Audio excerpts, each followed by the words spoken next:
Hello, this is Meghana from BPharm student. Okay, I am doing this video for what you have to study for getting good marks or else just a passing mark in PP2. Okay, then from first unit you have to study that all the optical, electrical, kinetic properties. You will get one question from this. So and another question will be from the second unit as you are skipping that. And next coming for, they may also ask preparation and purification together for the 10 marks or else individually for in the 5 marks. And also check out classification also. Sometimes they'll ask as a sub question, not as an individual question. And also look at DL Vivo protection of colloids.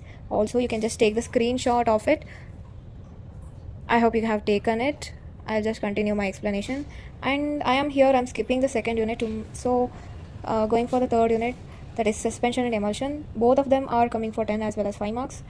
So 10 marks will be maybe your settling property or formulation of flocculated suspension. So read these two topics from the suspension, you are ready for it. Okay, formulation of flocculated suspension, in the sense you have to formulate deflocculated. There is a chart. I am following CVS Balasubramaniam. So that is very nice book. You can just follow that. It's like a not much descriptive explanation or short. You can just mark it and you can just study it. You can just short them and you can just study them, or else you can just make notes, whatever it is.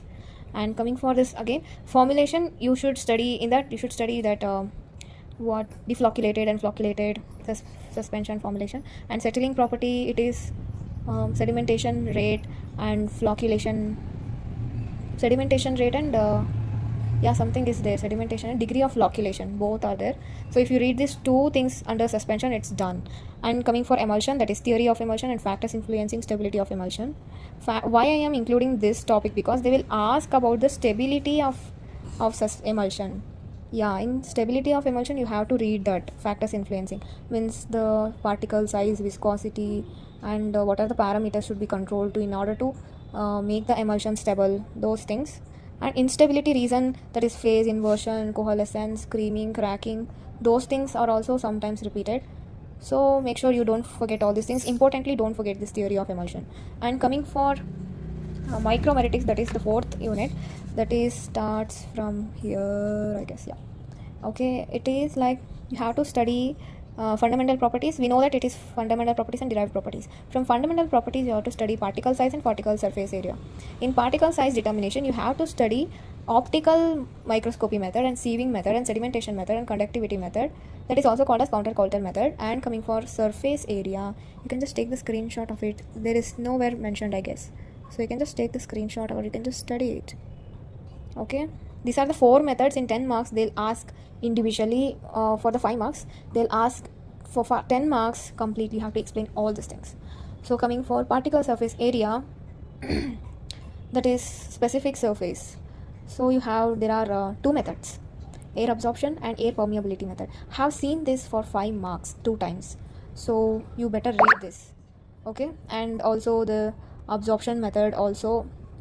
And next our derived properties, that is true density, porous solids are also there. Methods of determination are 2 methods, porous solids and liquid displacement method. In true density you have done experiment in practicals, that is specific gravity method. You can just explain that, whatever you have done the procedure, you can just explain that. Even you can draw the diagram also. That is liquid displacement method. Okay, porous solids, that is different.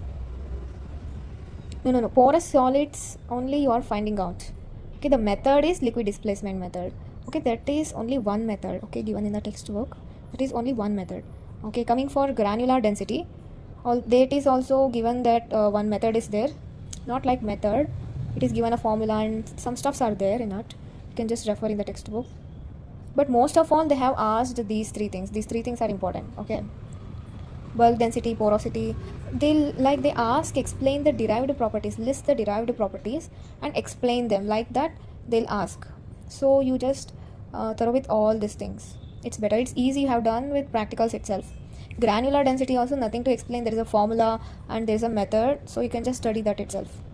Coming for bulk density, you have done in the practical same thing, that is tapped volume, tapping the measuring cylinder for 100 times, you will know the volume, initial volume, that thing. This is and it is in the textbook. You can just read and write, or else you can just write the tapped what machine is there, right? Equipment, tapping density equipment.